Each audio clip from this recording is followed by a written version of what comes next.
Snow fell like the soft ash of a world that had burned itself out. It drifted across the small frontier town of Dusthaven, coating rooftops, wagons, and the worn sign that read First Chapel of Mercy. Beneath that sign stood Lila Mae Whitlock, a young woman of 26 whose beauty had always been hidden beneath the weight she carried. Weight that others saw as flaw, though it had once been the only warmth her mother had praised. Her golden hair shimmered damply under the falling snow, pinned in a bridal knot that had begun to unravel. She clutched a bouquet of wilted white daisies, the ribbon trailing in the slush. Inside the chapel, silence swelled like a wound. The preacher cleared his throat for the 5th time, glancing toward the empty aisle where no groom appeared. Wooden pews creaked with restless whispers. "He's not coming," someone muttered. Another voice, a woman's, sharp as frost, added, "Well, who'd marry a girl like that anyway?" Lila's lips quivered. She turned toward the door, toward the gray light leaking through the stained glass, and saw the world tilt. The laughter behind her was not cruel in words alone, it was cruel in certainty. She stepped outside before the tears could freeze on her cheeks. The snow met her like an old friend. It swallowed her sound, her shame, her name. She stood barefoot, her shoes lost in the mud, her breath rising in fragile clouds. Around her the town still moved. Men hurrying to stables, children tugging on sleds, the smell of coal and horses thick in the air. But she felt separate, as though she'd slipped behind the glass of her own life. She walked past the saloon, where the piano stopped playing as she passed. Through the general store window, she saw Mrs. Mildred Griggs watching, arms folded, whispering to a friend. Lila straightened her back despite the ache in her chest. She wouldn't give them the sight of her collapsing. By the hitching post near the blacksmith's forge, a tall man stood beside a dark horse. He was broad-shouldered, bare to the waist beneath an open buffalo hide coat, his bronze skin glinting with melted snow. His hair, black as obsidian, fell past his shoulders, and a single scar crossed the ridge of his chest. He watched her, unmoving, as if studying the storm inside her rather than the one around them. Their eyes met once. In his gaze she saw no pity, only an old, steady kind of recognition. Lila faltered, clutching her bouquet tighter. "You shouldn't stare," she whispered, half to herself. The man said nothing. He unfastened the heavy blanket from his horse's saddle, and walked toward her. The crowd at the saloon doors stilled, watching. The blacksmith paused mid-swing, his hammer frozen above the anvil. The man, Talon Redhawk, though she didn't know his name yet, extended the blanket toward her. "Take it," he said, his voice deep, the accent smooth and low like distant thunder. Lila hesitated. "It's yours." He shrugged once. "You're colder than I'll ever be." His words carried no flirtation, no mockery. Only truth. She wrapped the blanket around her shoulders, feeling the weight of it, the faint scent of smoke and leather. Her lips parted, trembling as she spoke. "No one marries a fat girl, sir, but I can cook." A flicker, something unreadable, passed through his eyes. Then a single nod. He stepped back, mounted his horse, and rode away through the curtain of snow. For a long while she stood there, blanketed in his warmth, watching until both man and horse vanished into white. That night, the town was crueler. The gossip grew teeth. Mrs. Griggs told anyone who'd listen that Lila had been abandoned twice in one day, by a groom and a savage. The word spread through Dusthaven faster than the snow drifted. By morning, the innkeeper refused to extend her stay. So Lila packed her small trunk, tied her mother's shawl around her neck, and left town before dawn. The road stretched out like a frozen scar. The prairie wind clawed at her skirts. She walked until her feet numbed, until the sound of church bells faded behind her. She thought of her mother's kitchen.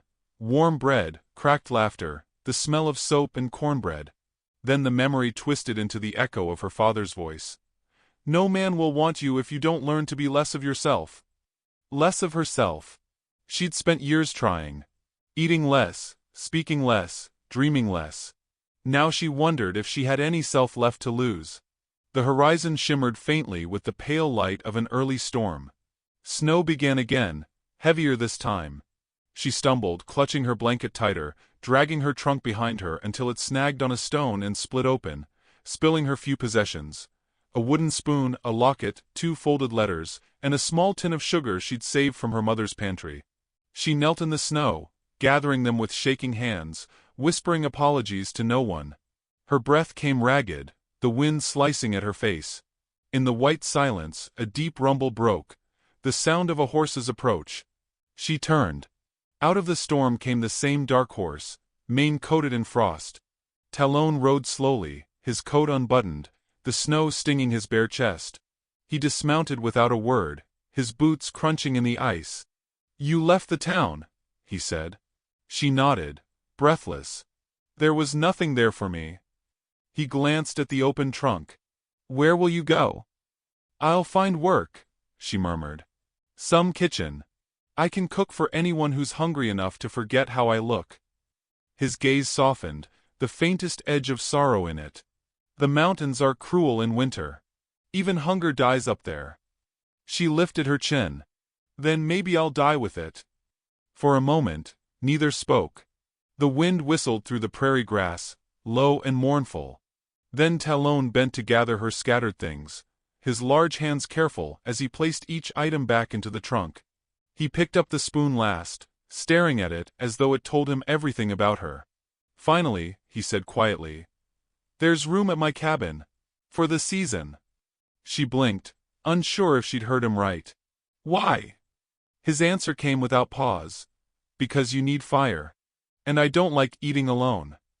The word struck something deep in her chest, something that wasn't quite hope but felt dangerously near it.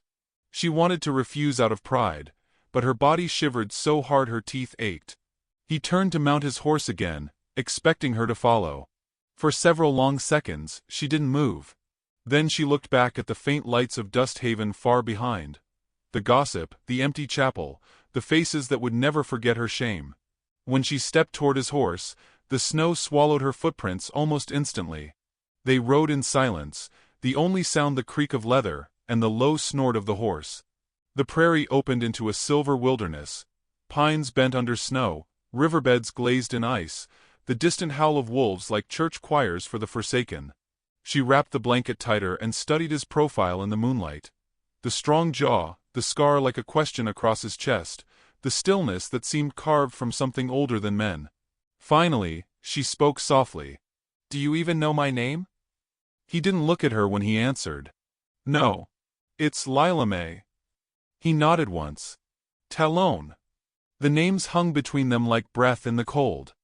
When the horse crested a ridge, she saw a flicker of orange in the distance, firelight from a small cabin near the trees. Smoke curled through the storm. Relief flooded her so fast she almost wept. As they approached, she noticed something strange. Outside the cabin door stood a little boy, no more than 8, holding a lantern nearly too heavy for him. His face brightened when he saw Talon, then grew wide-eyed at her. Talon swung down, helped her dismount, and said to the boy, "Another mouth to feed, Benji." The boy smiled shyly. "She can stay." "If she wants to," Talon replied. Lila stood in the doorway, snow melting from her hair, heart hammering in confusion and wonder. Inside, firelight danced across rough-hewn walls and a cast-iron pot simmering on the stove. The scent of wild herbs filled the air. Talon turned to her, the flame flickering across his face. "You can cook," he said quietly. "Then cook." For a heartbeat, she just stood there, realizing she wasn't a bride anymore. But maybe, just maybe, she'd been invited into something gentler than marriage. Outside, the storm deepened. Inside, she reached for the spoon he'd carried in his pocket and set it down by the pot. Her fingers trembling not from cold this time, but from the small, impossible warmth of being needed again. And when the wind howled through the cracks of the cabin, it sounded almost like applause, soft, uncertain, and distant, echoing across the snow as if the world itself had taken her side at last. The fire cracked softly inside the cabin, each ember breathing out the scent of pine and smoke. Lila stirred the pot, her hand steady but her heart uncertain.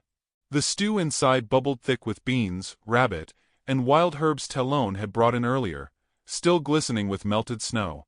Steam fogged the window, blurring the frozen world beyond.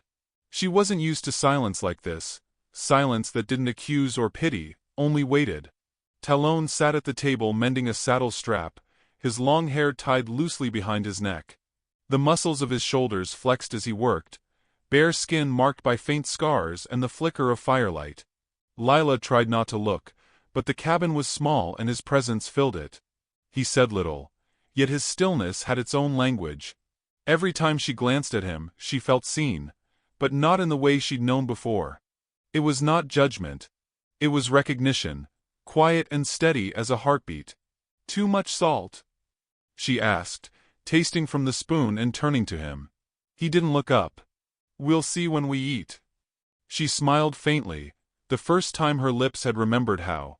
"I suppose that's fair." The boy, Benji, dozed in the corner near the fire. His small hand clutched a wooden horse. He had the peace of one who believed someone strong was always watching the door. Lila envied that faith.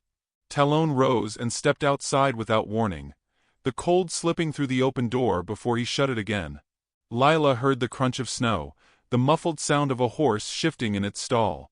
When he returned, he carried an armful of firewood. Frost clung to his lashes, and his breath rose like smoke. He stacked the logs beside her and crouched to feed the fire. "You should eat first," he said.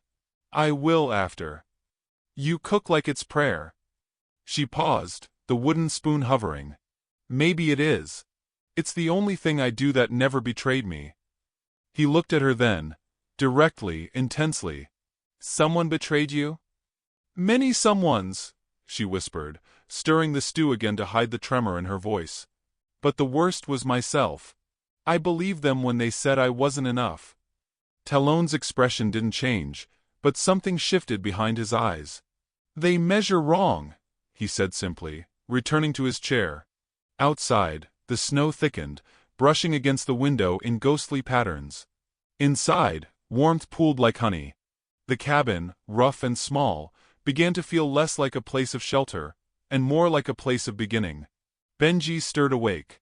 "Miss Lila," he mumbled sleepily, "did you make cornbread?" She laughed softly, pulling a pan from the hearth. "Not yet, but you've got a fine nose for it." She poured the batter she'd prepared into a black skillet and set it near the coals.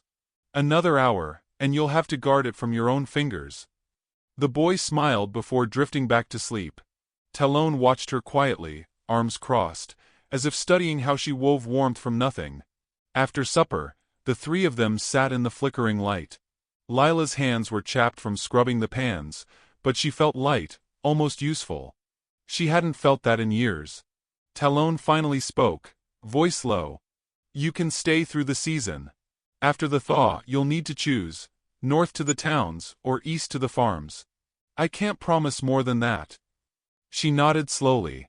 "I wasn't asking for promises." But something in her chest tightened anyway, as if the word season had cut too soon into her fragile peace. Days passed.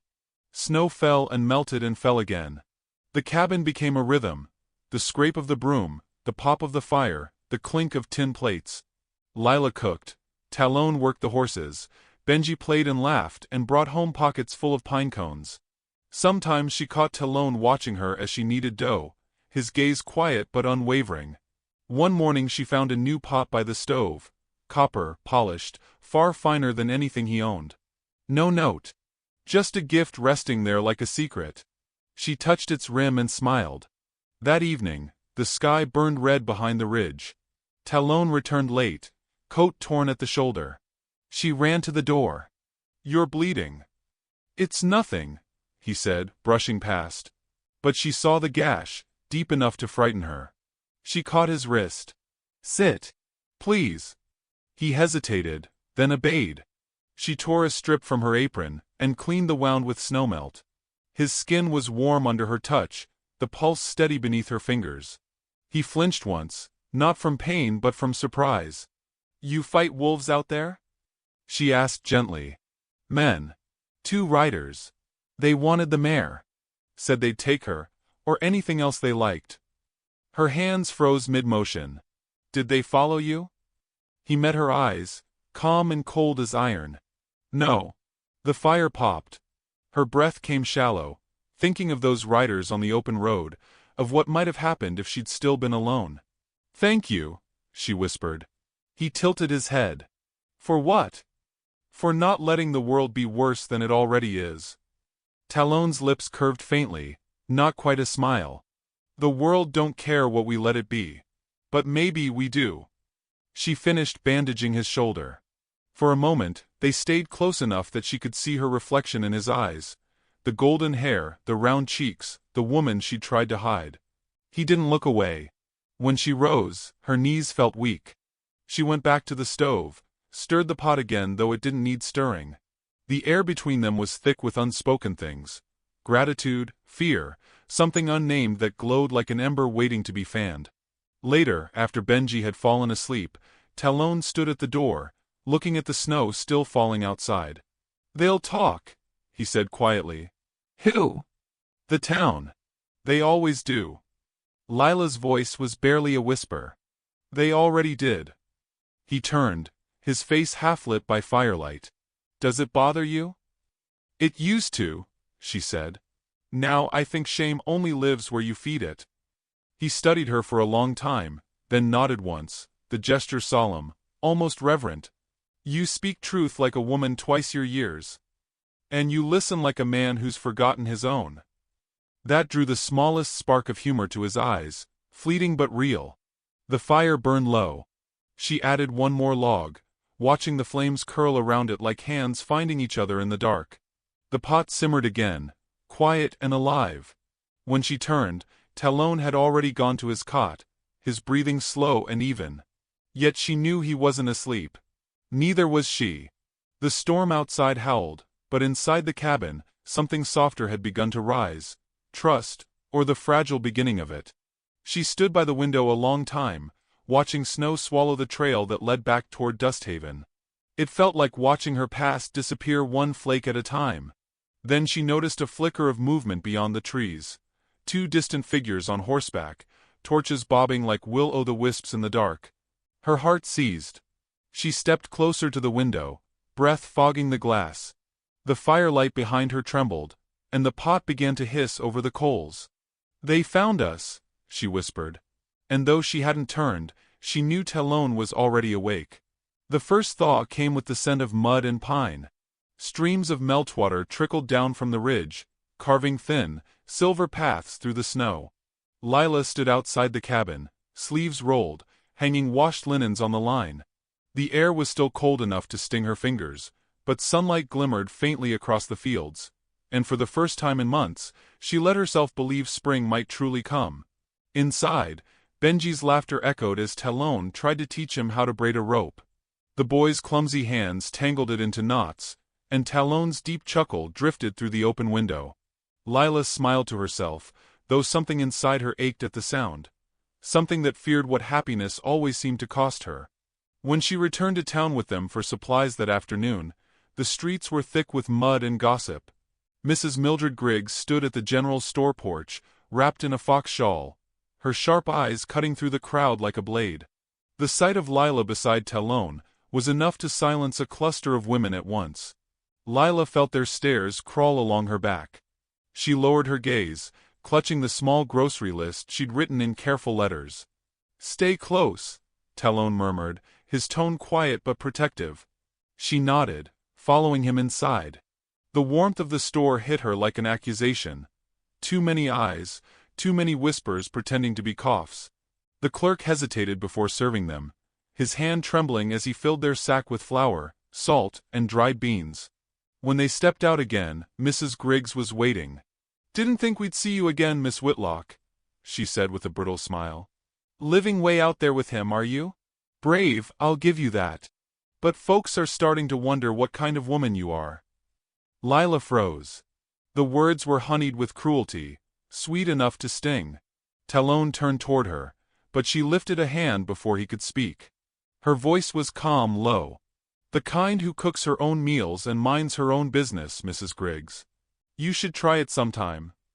A ripple of laughter escaped one of the younger women behind the gossiping matron, quickly smothered. Mrs. Griggs' smile cracked. "You'll find kindness runs short in this town for people who don't belong," she hissed. Talon's voice rumbled like a storm beneath the horizon. "Then it's a poor town." The street went quiet. Even the horses seemed to still. He didn't raise his voice, didn't threaten, but there was something in the steadiness of his tone that made men shift uneasily and women turn away. They left without another word. Yet the silence that followed them home wasn't peace, it was warning. Over the next week, riders passed near the cabin more often. Lila saw them from the window, shadows on horseback, lingering too long at the ridge. Sometimes they left footprints in the snow by the stable. Talon said nothing, but his hand stayed close to his rifle. One night, she found him outside, sharpening his knife by the light of a lantern. The wind pushed through the trees, carrying faint voices from the valley. "They're talking again," she said softly. "They never stopped." She knelt beside him, the glow of the lantern flickering across their faces. "It's me they hate, not you. They hate what they don't understand. That's not yours to carry." She looked away, biting her lip. "But it's always been mine. Since I was a girl, I've been the story they whisper. Too round, too bold, too hopeful. Even my own father said I should learn to be smaller." Talon's voice softened. "And did you?" She met his gaze. "For a while. Then I forgot who I was trying to please." He studied her a long moment before saying, "You're not the one who should be ashamed." The words settled deep in her bones. Still, shame was stubborn. It lingered like smoke long after the fire was gone. 2 days later, Benji came running from the trail panting. "Talon!" he gasped. "They're saying bad things at the saloon. That the fat woman bewitched you. That she's keeping you like a pet." Lila's stomach twisted. She turned away, pressing her hands to her apron. Talon crouched to the boy's level. "Who said it?" "Mr. Crane and the others," Benji said, eyes wide.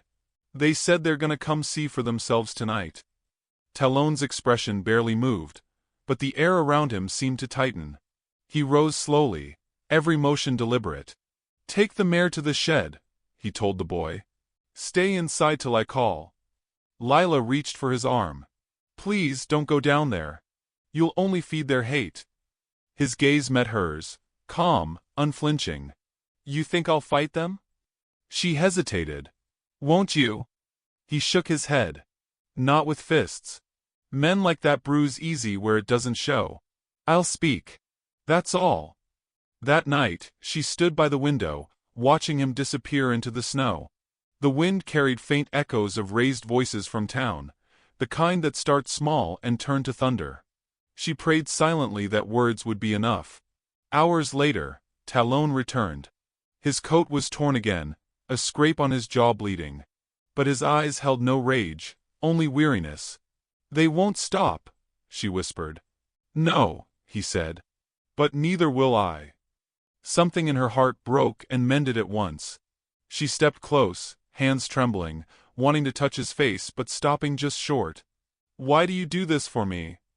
He looked at her as though the answer were obvious. "You make this place less empty." Her breath hitched. For a moment, the fire between them was louder than the wind outside. The next morning, Dusthaven's children came wandering up the ridge, hungry. Their faces were pale, their fingers blue. Lila opened the door without hesitation and fed them. Stew, cornbread, whatever she could spare. She wrapped shawls around their shoulders and sent them home warm. When their parents learned, gratitude turned to gossip once more. "She's feeding them to win sympathy," they said. "She's bewitching our young." But the orphans came anyway, drawn to her kindness like moths to a lamp. Talon built extra benches by the fire, so they could sit while she cooked. One afternoon, Sheriff Amos Reed rode up, boots muddy, hat low over his brow. He dismounted stiffly and knocked. "Talon," he said, voice strained. "The town's restless. Best keep her quiet. Folks say you're stirring trouble." Talon leaned against the doorframe, arms crossed. "We cook supper and feed children. That's the trouble." The sheriff sighed. "You know how it is. Fear does strange things." Talon's voice dropped low. "So does kindness." Lila stepped forward, her voice steady but shaking at the edges. "You tell them, Sheriff, that I'm done being afraid. If they want to call it witchcraft to feed the hungry, then let them choke on their own holiness." The sheriff's eyes softened. You got fire, Miss Whitlock. But fire draws eyes. When he left, the quiet felt heavier than before. Lila sank onto the bench, hands trembling. Talon placed a mug of tea beside her. They'll come again, she whispered. Let them. She looked up. You're not afraid? He shook his head slowly. Fear's what built their world. I'm just living outside it. She smiled faintly through her tears. And me? You're building another. Outside, the snow began to fall again. Not the gentle kind but thick, wild flakes driven sideways by the wind. The cabin shuddered against it, firelight flickering across their faces. Lila moved to the window. Down the trail, faint glows began to appear. Torches bobbing in the storm, men's voices shouting through the wind. Her heart stopped. Talon, she breathed. He was already standing, reaching for his coat. The fire snapped behind them, loud as a gunshot. The wind screamed. She turned to him, fear shining in her eyes. They're coming. And his voice, calm and deep, cut through the rising storm. Then we'll meet them in the light. The storm came fast, swallowing the ridge in white. Wind screamed through the pines, rattling the shutters as Lila threw another log onto the fire. Her breath fogged in the air, her hands trembling not from cold, but from what waited outside. She could hear them now, men shouting, horses snorting, the faint gleam of torches through the swirling snow. Their shadows flickered across the cabin walls like restless ghosts. Talon stood at the door bare-chested, his dark hair whipped by the wind. He loaded his rifle slowly, the movement calm, almost reverent. Stay inside, he said. She shook her head. You can't face them alone. His eyes met hers, steady and deep. I've been alone longer than you've been hated. The words weren't cruel. They were truth, shaped by years of exile and silence. But Lila stepped closer anyway, the firelight brushing her face. Then maybe it's time neither of us is. A single knock thundered on the door, then another harder. Voices outside slurred with whiskey and malice. Come out, Red Hawk. Bring the fat witch with you. Benji whimpered in the corner, clutching his wooden horse. Lila knelt beside him, smoothing his hair. You stay quiet, sweetheart. No one's going to hurt you. The door shook again. Snow burst through the cracks like powdered glass. Talon moved to open it, but she caught his arm. Don't give them what they came for. His jaw flexed. They came for fear. I won't give them that either. Before she could stop him, he stepped into the storm. The door banged open, wind tearing through the cabin. Lila followed, her skirt whipping around her legs, hair unpinned by the gale.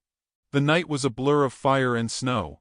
10 men, maybe more, faces red with drink and hate. Talon stood barefoot in the snow, the torchlight painting his skin gold and crimson. The men jeered, called him savage, cursed his blood. Lila's stomach turned at their words, words she'd heard in softer tones all her life. Different targets, same cruelty. Go back inside, he murmured without turning. She didn't. Instead, she took the lantern from the porch and stepped forward, light trembling in her hand. You all came to see the monster? She called out, her voice rising against the wind. Here I am. The crowd hesitated. Her cheeks burned, her breath came fast, but she didn't stop. You mock my body, my life, the man who showed me mercy when your kind never did. You call him savage? Then what name should you give yourselves? One of the men spat into the snow. You think we'll take lessons from you, girl? You belong in the dirt like the rest. The torch nearest her flared, sparks spitting. Talon stepped in front of her now, his voice low, steady, thunder wrapped in calm. You won't touch her. Or what? A man sneered, raising his rifle. Talon didn't answer with words. He moved so fast it was like the wind took form. One strike, one cry, the rifle flung aside into the snow. The others backed away, startled by the precision, not the violence. I said, Talon growled. You won't touch her. The silence that followed was louder than the storm. Even the wind seemed to wait. Then Lila's voice broke it, soft, trembling but sure. You're right to be afraid. Because we're not ashamed anymore. Her words hit harder than any weapon. The torches wavered. The men glanced at each other, suddenly uncertain. Snow piled on their hats, melted down their collars. The sheriff's figure appeared through the white haze then, coat flapping. "Enough!" he bellowed. "You'll bring nothing but death if you keep this up." No one moved. Then one by one, the torches dropped into the snow, hissing out. The men retreated, muttering, their fury dissolving into fear of what they might become if they stayed. When the last light vanished, only the blizzard remained. Talon turned to Lila, snow in his hair, blood on his knuckles. She reached out and touched his arm, the heat of him shocking against the cold. "They'll be back," she whispered.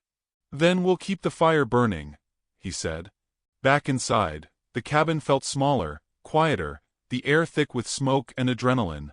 Benji was asleep again, curled near the hearth safe. Talon sat by the fire, silent as always, but Lila saw the faint tremor in his hands. Without thinking, she took them in hers. He didn't pull away. "You shouldn't have followed me out there," he said. She smiled faintly. "You shouldn't have gone alone." For a long moment, they said nothing. The firelight wove over their faces, catching the wet shimmer of tears she hadn't realized had fallen. "Talon," she whispered. "What do we do now?" He reached into his coat and pulled out a thin leather cord with small turquoise beads threaded through it. "Where I come from," he said. "A man gives this to the woman who saves his soul. Not to own her, but to promise she'll never be alone again." She looked at the cord, her throat tightening. "Why me?" His eyes lifted to hers, quiet and steady. "Because you stayed when everyone else left. Because you saw the man, not the story." Her vision blurred with tears. She didn't deserve such words, but they fit around her heart like a home she'd never had. He tied the beaded cord around her wrist, his fingers gentle. The beads were warm from his touch. "I don't need a preacher or a paper," he said softly. "Only this fire, this storm, and your name in my mouth." Her breath trembled. "Then say it." He did. "Lila May," as if it were both prayer and vow. Outside, the wind screamed again, hurling snow against the windows. But the sound no longer frightened her.